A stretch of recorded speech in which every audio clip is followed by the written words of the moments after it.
সেই মুহূর্তে আমার মনে হলো যে আমার একবার যাচাই করে নেওয়া উচিত, কারণ আমরা যাবো 10 তারিখে, আর 11 তারিখে আমার ফ্রেন্ডদের নর্থ বেঙ্গল থেকে আসার কথা, যে তারাও যাবে, তারাও একই জায়গায় যাবে কিন্তু ওদের অন্য অপারেটর। তো তাকে আমি যথারীতি কল করি যে তোদের কি এরকম ক্যান্সেল করতে বলেছে, মানে ওরাও এতটা দূর থেকে আসবে, নর্থ বেঙ্গল থেকে এসে তারপর আবার ইলিশ উৎসবে যাবে, ক্যানিংয়ে যাবে, ক্যানিংটা শিয়ালদা থেকে অনেকটাই দূর, মানে প্রায় 1 ঘন্টা লেগে যাচ্ছে, ওখান থেকে আবার অনেকটা দূরে হচ্ছে গিয়ে ঘাট। তো এই সমস্ত ভাবায় আমি ওকে কল করি। কল করার পর ও যথারীতি বললো না, ওদের এরকম কোনো ইনফরমেশন দেয়নি যে কোনো রকম ওখানে যে গিয়ে এরকম বিপদের মুখে পড়তে হবে বা ঝড় হচ্ছে বা ওয়েদার খুব খারাপ, সেরকম কোনো আমি ওয়েদার ফোরকাস্টে এরকম দেখতে পাইনি। হ্যাঁ, বৃষ্টি হচ্ছিল, স্বাভাবিক, এই সময় বৃষ্টি হবেই, তো সেটা খুব সামান্যই বৃষ্টি হচ্ছে। তো যাই হোক, এরকম বলার পরে আমি পরে ভাবলাম ওরা হয়তো নিতে চাইছে না বা কোনো কারণে হয়তো এরকম বলছে, তো আমি অন্য অপারেটরের সাথে যোগাযোগ করি। যথারীতি তারা বলবে যে তাদের পরের দিনের ডেট হবে না, কারণ সবাই আগে আগেই বুক করে নেয়। তো আমরা 10 তারিখে যাবো, 9 তারিখে হচ্ছে কল করে সবাইকে জিজ্ঞাসা করছি অন্য অপারেটরদের। তো ওরা বললো যে আমাদের 10 তারিখে ডেট খালি নেই, কিন্তু পরের ডেটে আমরা দিতে পারবো, মানে 11 বা 12 তারিখ। এবার আমাদের তো অলরেডি মানে ওই সময় যাবো একটা প্ল্যানিং হয়ে আছে।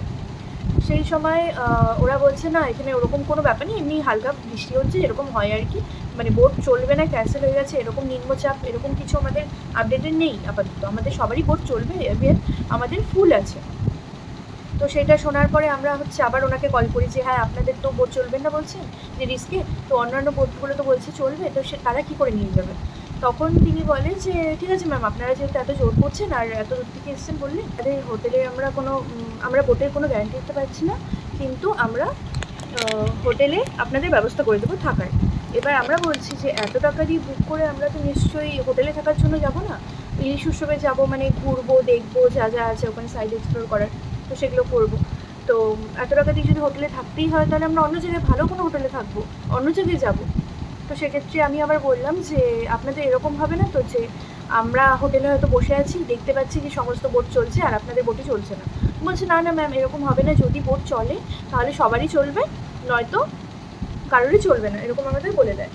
তো সেক্ষেত্রে আমরা আমাদের রাতের বেলা বলছে, আমি বললাম আমাদের হবে তো, তো বলছে আমরা অন্য অপারেটরের সাথে যোগাযোগ করছি, তাদের সাথে আপনাদের অ্যাডজাস্ট করে দেবো, যেহেতু আমাদের বোট চলছে না, আমাদের যে বোট চালাবেন তিনি আসলে ভয় পাচ্ছেন, এরকম ব্লা অনেক কিছু বলে।